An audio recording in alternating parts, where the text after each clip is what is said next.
Boa noite, gente. Vamos começar a nossa aula, finalizando a teoria do crescimento e desenvolvimento econômico.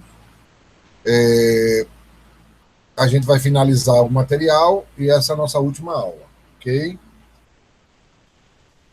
Como a gente viu na aula passada, crescimento econômico tem a ver com o crescimento do PIB. Então, ele mostra as alterações do PIB e os seus respectivos aumentos, nas variáveis que eu apresentei a vocês, que são consumo, investimento, o saldo do governo e o saldo da balança de pagamentos. Já o desenvolvimento econômico é um conceito mais qualitativo, que tem a ver com a melhora na qualidade de vida. Tudo isso a gente viu. Que a gente viu também que, para haver crescimento econômico, algumas fontes são necessárias, né? O investimento no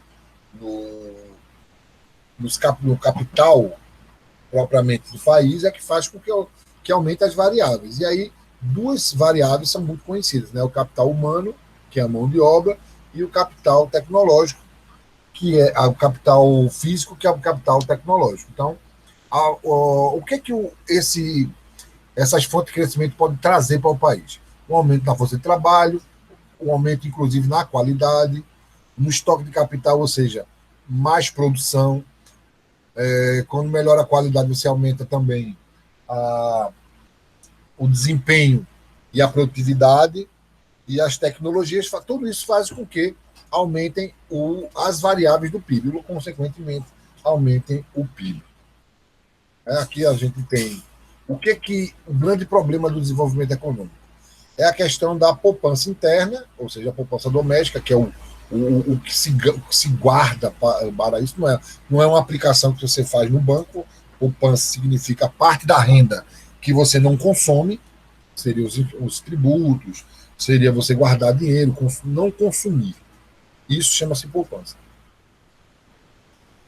Para a gente entender um pouco sobre essa teoria, a gente tem que ver um pouco também da sequência histórica e contextualizar historicamente o crescimento e desenvolvimento econômico. Parte do pressuposto, inicialmente, do processo de industrialização e logo em seguida, aqui no Brasil, o processo de substituições das importações. Também já falei isso para vocês, mas aí vale a pena a gente mencionar mais uma vez. O que é substituição das importações? É quando o país passa a importar produtos para poder construir ou fazer uma base produtiva para você deixar de importar. Um exemplo disso, vamos supor que o Brasil importe muitos computadores e suprimentos de tecnologia à China, aos Estados Unidos. O que seria um processo de substituição de importação?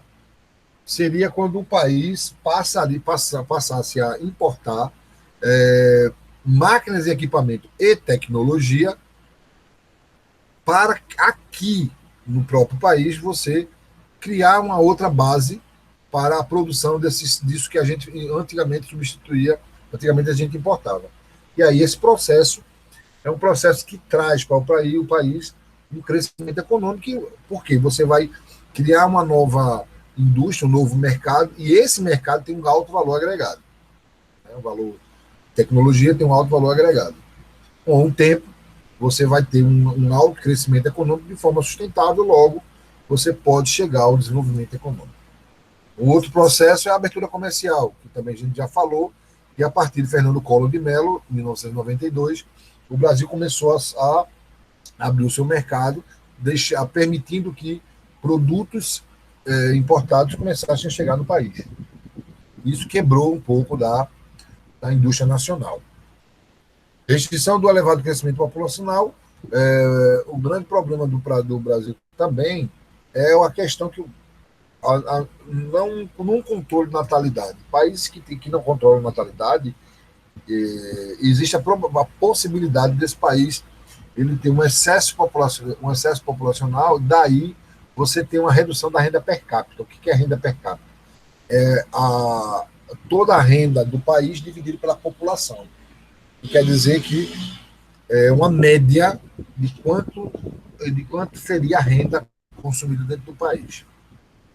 Essa é a primeira parte, a parte teórica ainda. O que ela faz? Né? Existe esse modelo de Slow, mas eu não vou discutir esse modelo de Slow, tanto é que eu vou passar ele para frente. Agora, o que é importante é que em 1926, até 1926, a economia ela funcionava com adequações e formas de conduzir a economia de acordo com as especificidades de cada país. Então, você não tinha uma teoria econômica que processe, de fato, uma lógica econômica, porque era muita ação fechada dentro dos países. E aí o país, no início da década de 20, no início até o final da década de 20, você estava acontecendo uma guerra, e os países estavam sofrendo com o desemprego. Né? Você estava sofrendo com o desemprego. Você tem os Estados Unidos, que até então fornecia bens de consumo para os países que estavam nessa guerra, que é os países da Europa, e aí ele estava produzindo bens de consumo para lá. O que acontece é que os países estavam pedindo cada vez mais esses bens de consumo e os Estados Unidos aumentando a sua oferta, visto que estava aumentando a demanda. Daí, os Estados Unidos, na época, ele expandiu de tal forma a matriz industrial deles que ele chegou perto do pleno emprego. Estava com muita... Não faltava emprego na economia. A economia estava estabilizada porque eles estavam exportando muitos bens de consumo para os países que estavam na guerra. E aí o que aconteceu? Inclusive as mulheres passaram também a trabalhar porque estava faltando mão de obra, né, nos Estados Unidos. O que aconteceu logo em seguida? Aconteceu que a Europa parou da guerra, né? Eles chegaram a um acordo, e aí, de uma hora para outra, dizem-se as más línguas, que a Europa chegou e disse: nós não queremos mais os bens de consumo. Só que os Estados Unidos tinha produzido uma quantidade absurda de estoque de bens de consumo de todo tipo. E aí, de uma hora para outra, acaba a demanda. Você imagina o que acontece com um país que tem um excesso de oferta e não tem mais demanda. O país começou a entrar num desespero. Então, o país começou a quebrar. Porque o que as indústrias iriam fazer com o seu estoque? Primeiro momento estava aí. E esse estoque que estava parado, ia fazer o que com ele? O que eu ia fazer com a mão de obra que eu tinha ociosa? E aí começou o processo de desemprego nos Estados Unidos, um desemprego muito grande, maior do que você já imaginou. Não dá nem para imaginar, os Estados Unidos estava com cerca de 25% de desemprego, uma inflação chegando perto dos 2 dígitos, até chegando ao ponto de passar dos 2 dígitos. Então, os Estados Unidos chegou a ser um país quebrado. Daí, na Inglaterra, um economista chamado Keynes, John Maynard Keynes, ele estava fazendo sua tese de doutorado, e dentro da sua problemática, ou seja, do seu tema de pesquisa, estava a necessidade de se responder uma questão mundial, de que o que gera o desemprego, né? Como fazer para eliminar o desemprego, ou como fazer para gerar emprego. E aí ele chamou a sua tese de a teoria geral do emprego. E aí ele começou a perceber que existem algumas similaridades entre todos os países do mundo. O que ele fala, algumas teses que ele fala, por exemplo, ele começou a quebrar algumas máximas da economia. O que a gente viu lá atrás, na primeira unidade, é que Adam Smith disse que toda oferta geraria uma demanda. E que ele queria dizer que tudo que era produzido efetivamente iria ser consumido. E não era verdade. Então, já na década de 20 e 30, década de 20 mais ou menos, ele percebeu que não era a oferta que gerava a demanda. Está aí um exemplo clássico vivo era os Estados Unidos. Né? Ele tinha oferta e não tinha mais demanda. E aí Keynes começou a especular que a grande necessidade era que a demanda que gera a oferta. Porque aí ele faria com que a classe empresarial ele só produzisse aquilo que fosse realmente direcionado para o consumo, e aí menos perdas. Então, ele quebrou a primeira máxima de Adam Smith, onde ele disse que a demanda que gera oferta. Outra coisa que ele quebrou, toda a máxima da teoria econômica vigente, é que ele dizia que quem gerava emprego na economia era o mercado naturalmente. Existia uma mão invisível que conduzia essa relação de oferta e demanda. E não é verdade também. E aí ele veio dizer que quem gera emprego na economia são os empresários. Dentro de uma hierarquia, os empresários eles são aqueles que disponibilizam o emprego, eles que geram emprego. Na segunda escala, dentro dessa pirâmide, dessa pirâmide que a gente chama de pirâmide de Maslow, ele chama de que o Estado seria o segundo que também conduziria ao emprego. Mas como é que aconteceria? Como os empresários que geram emprego na cabeça de Keynes, o Estado teria que criar um ambiente propício para tal. O que ele fazia? O Estado ele precisava se endividar para proporcionar o bem-estar social. E essa tese quebrou toda a teoria econômica vigente, onde ele disse: o Estado tem a obrigação de se endividar para assim proporcionar o bem-estar social. Como é que a gente explica essa tese? Ele diz o seguinte: o Estado ele é responsável pela população, pelo bem-estar da população, mas ele sim não se gera emprego. E aí, quando o que eles disse o seguinte: o Estado tem que se endividar, o Estado fazer com que existam obras financiadas e bancadas pelo Estado para que o setor privado executasse essas obras e, por tabela, ele geraria emprego. Então, para Keynes, o empresário ele capta esse recurso do Estado e gera um emprego. Tá? Eu vou explicar um pouco mais na frente esse detalhe, mas lembre-se disso: o Estado tem a obrigação de se endividar para proporcionar o bem-estar social. Um exemplo clássico disso é quando o governo de Pernambuco, por exemplo, duplicou a 232 ou ele está consertando a BR-101. O que ele faz? O Estado pega recurso público e coloca na mão da iniciativa privada, e a iniciativa privada vai executar a obra. Para executar a obra, ele precisa de mão de obra. E aí é onde o setor privado, os empresários que geram emprego. Essa é a tese de Keynes. Por essa tese de doutorado, Keynes foi considerado o pai da macroeconomia. Porque tudo que é depois, tudo que existiu antes dessa tese de doutorado de Keynes, passou a ser chamada de teoria clássica, ou seja, uma teoria que pode ser que se use, porque tudo agora é em função da teoria da macroeconomia. O que ele diz na macroeconomia? Não é mais uma teoria que vai lidar com os agentes de forma individual. Ele vai fazer ações, o Estado vai fazer ações que vai beneficiar a maioria. Ele vai fazer uma ação pública para o empresário e não mais para o setor têxtil. Ele vai fazer para a indústria. Ele não vai fazer para o consumidor de baixa renda, ele vai fazer para o consumidor. E essas ações ele chamou de teoria geral do emprego. Então, Keynes é considerado o pai da economia, com essas duas máximas criadas por ele. Uma outra coisa criada por ele, desenvolvida por ele, ou percebida por ele, é que para que o empresário gere emprego, além de ele receber esses recursos públicos, do endividamento público, ele também precisa confiar na economia. E aí ele trouxe essa outra tese.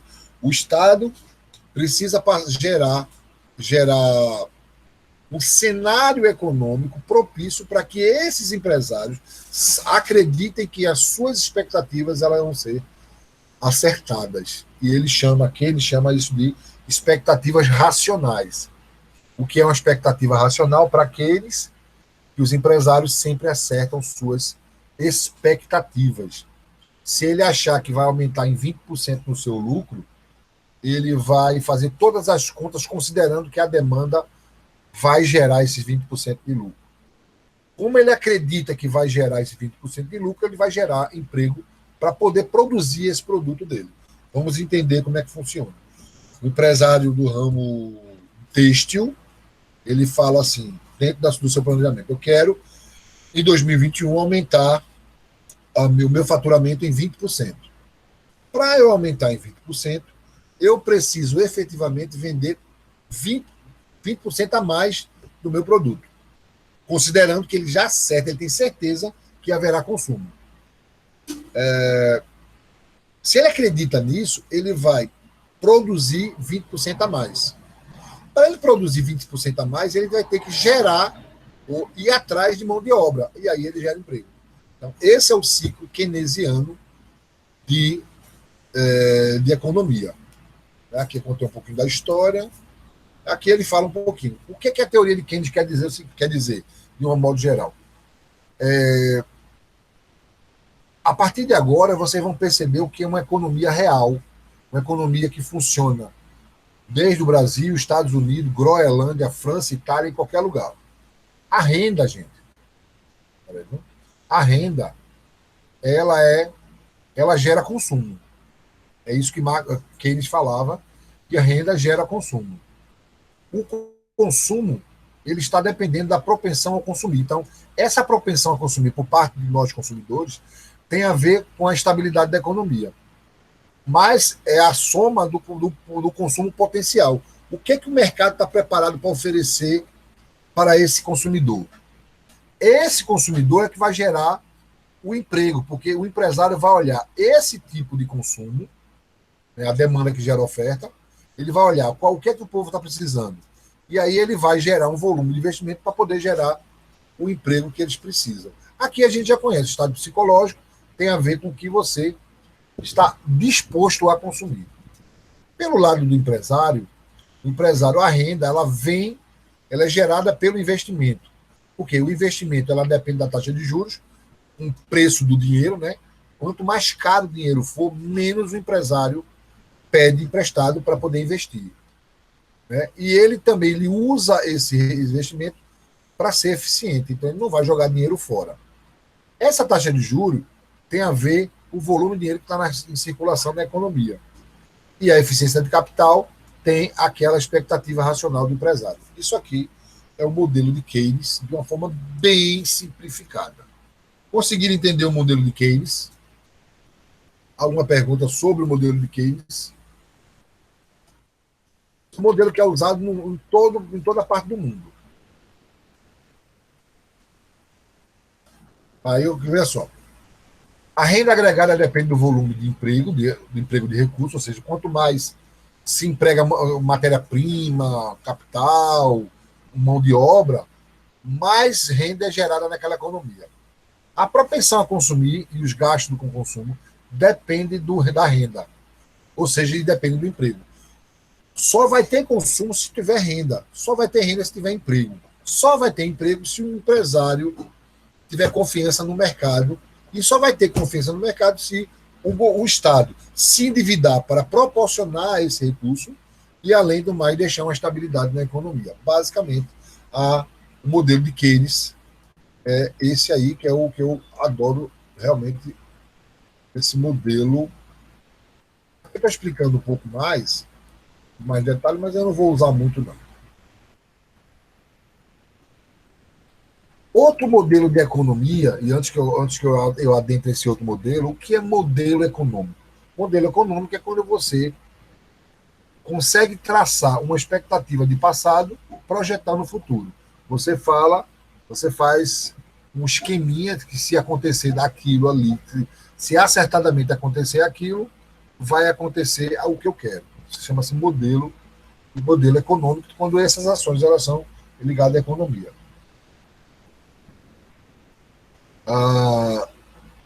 Outro modelo econômico é o modelo de desenvolvimento econômico, foi proposto por um economista chamado Walt Whitman Rostow. Rostow era um economista ligado à estatística. E ele tinha uma indagação que tirava o sono dele. Ele dizia o seguinte: por que países são considerados países desenvolvidos e por outros países não são? Queria saber o que era isso.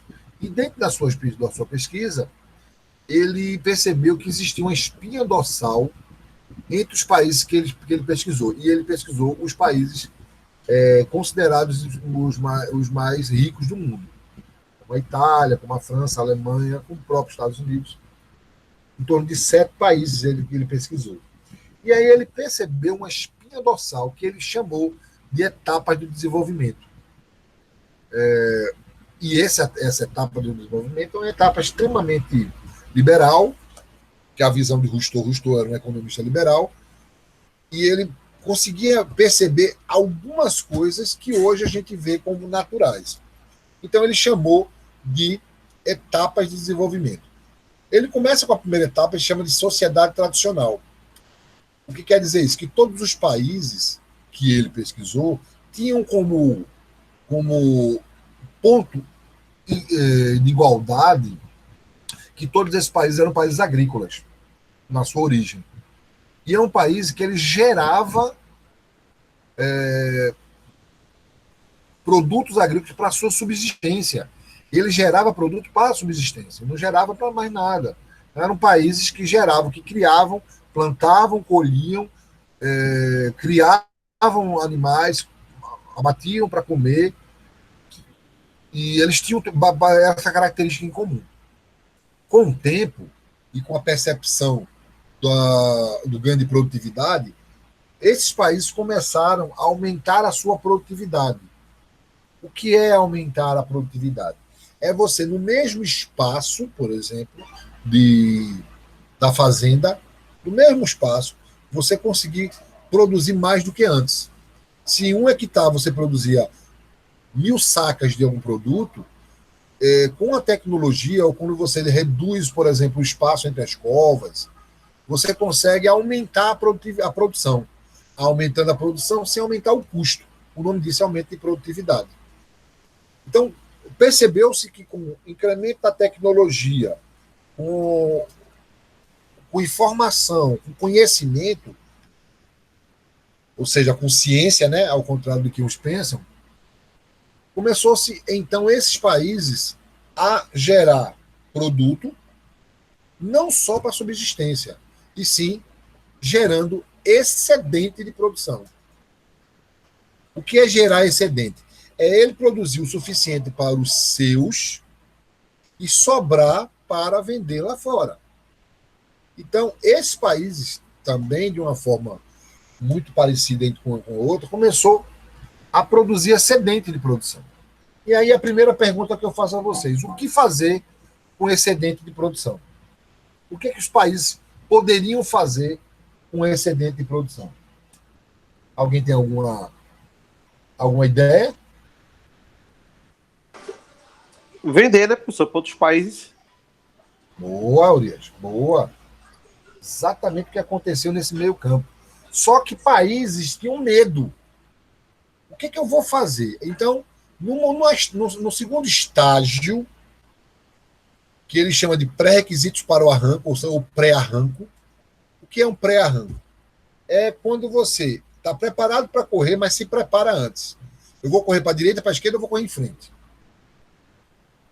E o que seria isso? O que estava em questão nessa época, no pré-arranco, era se o país pega esse excedente e simplesmente vende ele in natura para outros países, ou se esses países pegam e investem internamente em um parque industrial para beneficiar esses produtos. O que é beneficiar? É deixar ele com valor agregado. Agregar valor a ele. Exemplo, você planta feijão. Se você botar ele numa saca de 60 quilos e vender, e botar tudo no porão do navio e vender, tem um preço. Chama os produtos in natura. Mas se você pega, seleciona eles, separa o que é tipo 1, tipo 2, tipo 3, ou é A, B, C, não sei, ensaca, estoca ele e vende ele padronizadamente, você está agregando valor a ele. E imagine isso com produtos mais caros. É do tipo a soja. Você pega a soja em grãos e vendia. Ou você pega a soja, desidrata ela e vende. Ela vai vender mais caro. Ah, não, eu vou pegar e transformar ele em pó de soja. Para não ter perda nenhuma. Aí você vende aí mais caro. Não, eu vou vender o óleo. O óleo, não o óleo de soja de comida, mas o óleo para uso, sei lá, medicinal, na indústria de cosméticos. E aí ele vende. Cada vez que ele passa de estágio para o produto do produto natura, ele está agregando valor. Isso seria uma das opções. Então o país tinha como opção continuar vendendo os seus produtos in natura, ou pegar, investir pesado em uma criação de um parque industrial para beneficiar esses produtos, sabendo que na época não se tinha um parâmetro que aquilo ali iria dar certo ou não. O que vocês fariam? Bruno, basicamente, vantagem comparativa, ela vai ser gerada, muito bem lembrado, Bruno, vai ser gerada a vantagem comparativa logo após. Bem lembrado mesmo. Uma excelente ligação que você fez. Mas eu pergunto a vocês, o que vocês fariam se vocês fossem presidente desses países? Vocês continuariam produzindo produto agrícola e continuariam vendendo para os outros países? Ou você pararia de vender e compraria, ou seja, processo de substituição de importação, compraria matéria-prima para a produção do seu parque industrial, para pegar esse produto e aí beneficiar, e depois vender ele com valor mais caro? O que vocês fariam? Melhor beneficiar, professor. Beneficiar. Boa. Eu também Mas acredito. Imagine só que lá naquela... Eu também acho que seria mais prudente beneficiar o produto. Até porque para ter um valor mais agregado, né? Qual era a certeza que se tinha que aquilo ia dar certo? Era você investir, gente, 10 vezes o valor do PIB do próprio país. Imagine que um país como o Brasil, ele gera um PIB anual de 1,8 trilhões de dólares. 1,8 trilhões de dólares por ano, certo? Imagina ter que investir 50 trilhões de dólares no longo prazo, sem saber que vai dar retorno. Agora, vocês encarariam? É uma aposta arriscada, né, professor? Por isso que é pré-requisito para o arranco. É que nem você comprar um carro velho. Você sabe a história do carro velho? Não, é um risco. Pois é, você pega o carro, aí o carro velho, você liga a chave, aí você carinhosamente liga. Você tem uma... Quem tem carro velho sabe que a relação entre você e o carro é quase familiar, né? Todo mundo meio que sabe, né? Aí você bota a chave na ignição e diz, liga a desgraça. Ele, não, não, não, não, não, não, não, não. Ele liga de novo, ele, não, não, não, não, não, não, não, não. E o carro nada de ligar, ele liga a desgraça. Ele, tá bom, tá bom, tá bom. Aí vai embora. Isso seria o pré-arranco. Ô, professor, e também tem aquele que levanta a família também, né? Aquele que levanta a família. Sabe qual é? Qual? Levanta para empurrar de manhã cedo. Ele não quer pegar, levanta todo mundo. Verdade. Eu era vizinho de um cara que ele acordava de 5 horas da manhã, ligava o Chevette Júnior dele, puxava o afogador e voltava a dormir. Saía lá para as 9 horas. Que era álcool, né? É. Puxava o afogador. E aí, pronto. Agora que um país decidiu, aí todo investimento é feito no arranco. Então, os países eles chegaram numa encruzilhada. Vamos imaginar. O pré-requisito do arranco é vários países chegaram numa encruzilhada. Você pode entrar à esquerda, que é beneficiar os seus produtos, à direita, beneficiar os produtos, investir pesado, ou seguir em frente com sua produção in natura. Alguns países seguiram em frente e alguns países escolheram outros caminhos. Essa escolha chama-se arranco. Quando você faz a escolha, você investe pesado nela. Esses 3 estágios duraram em torno de 30 a 60 anos. 30 a 60 anos. E aí, Esses países que deram certo, obviamente, que ninguém sabia que ia dar certo, mas deu, eles são os países que se industrializaram. Coincidentemente, são os países que são considerados países desenvolvidos. Por isso que a ideia de país desenvolvido e país industrializado é a mesma ideia. Basicamente isso. O quarto estágio é quando essa economia, essa escolha, por volta depois de 60 anos, em torno de 30, 60 anos, você começa a perceber esses retornos. Esse retorno ele começa, então, crescimento sustentável. O que é um crescimento sustentável? Já expliquei na aula passada. É quando esse crescimento ele consegue ocorrer de forma sistemática e de forma sustentável, ou seja, ele não volta mais. Quando a economia ela vai de forma sustentável, ela dura em torno de 20 anos, o país ele pega meio que a ficha para entrar na fila para o país desenvolvido. E aí o quinto estágio é a idade do consumo em massa, que é uma ideia que o Stoll passou para o seu na sua teoria, passou na sua teoria que os países eles conseguem consumir os seus próprios produtos e eles têm maturidade dentro desse consumo. O que quer dizer? O melhor público é o público interno. Exemplo disso, os Estados Unidos ele tem uma população de algo em torno de 330 milhões de habitantes. Olha só, o mercado interno que ele tem já deixa qualquer país rico. O Brasil tem 210 milhões de habitantes. Se houvesse consumo lá interno, era bem interessante. Tem uma piada que nós falamos internamente entre os economistas aqui, que o brasileiro e o americano são... O brasileiro é igualzinho ao americano em relação ao consumo. Vocês sabiam disso? O americano, se tiver numa prateleira 2 produtos, o de lá mesmo, o produto americano raiz e um produto estrangeiro do mesmo preço, eles naturalmente eles consomem o produto americano. Igual ao Brasil. Se tiver na prateleira um produto brasileiro e um produto americano, o brasileiro também escolhe o produto americano. Entendendo isso? A idade do consumo de massa basicamente é isso.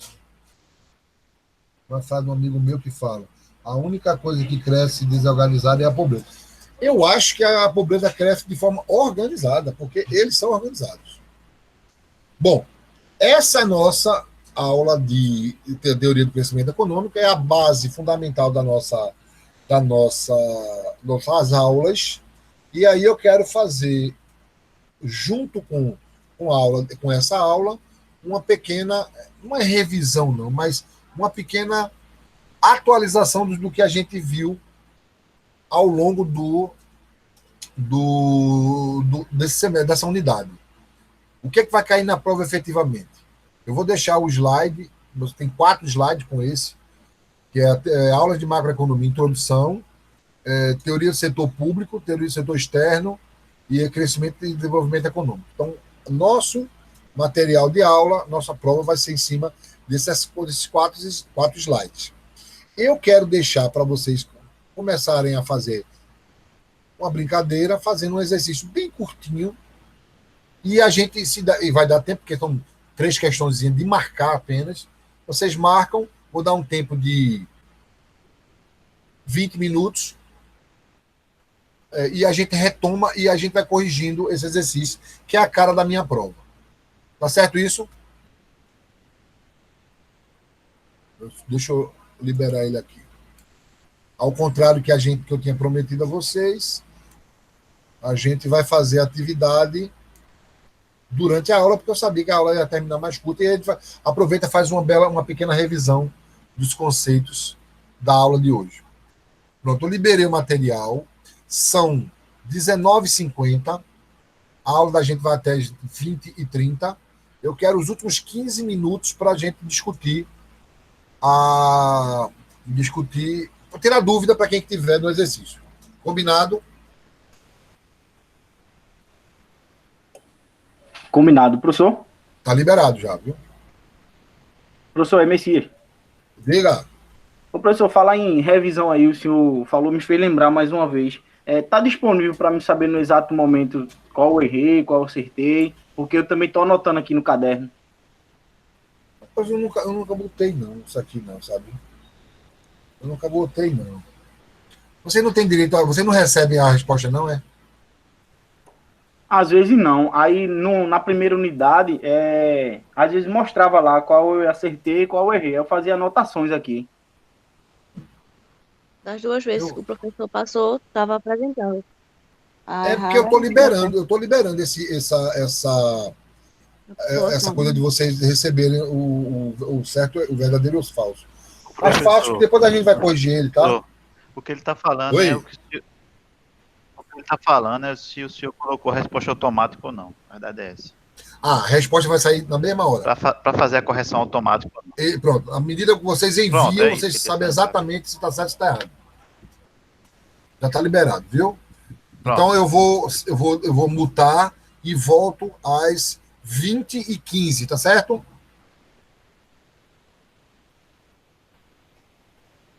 Ok, combinado. Vou desativar, ninguém me... Se quiser falar comigo, fale no